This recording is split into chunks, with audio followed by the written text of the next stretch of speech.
First గా దేవర movie update తీసుకుందాం మామ. దేవర మూవీ అంట పార్ట్ 2 కూడా ఉందంట మామ. అసలే పార్ట్ 1 అలా ఉందంటే పార్ట్ 2 ఎలా ఉండాలి? పార్ట్ 2 మూవీ అంటే స్టార్ట్ కూడా అయిపోయిందంట మామ. 10% కూడా కంప్లీట్ అయిపోయిందంట. ఇంకా మనం 90% కంప్లీట్ అయితే మనం చూడొచ్చు. పార్ట్ 2 ఉంటుందంటే దేవర ఫ్యాన్స్ ఆగుతారా? అసలు తగ్గేదేలే దేవర అంటున్నారు మామ ఫ్యాన్స్. ఇదైతే మైండ్ బ్లోయింగ్ న్యూస్ మామ. ఇంకా పుష్ప 2 మూవీ అప్డేట్ తీసుకుందాం ఇప్పుడు. ఇంకా పుష్ప 3 కూడా ఉంటుందంట మామ.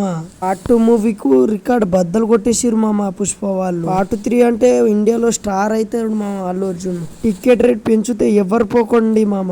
ప్లీజ్ ఇలాంటి మంచి మంచి వీడియోలు కావాలంటే సబ్స్క్రైబ్ చేసుకోండి మామ. మళ్ళీ కలుద్దాం మామ అందరం.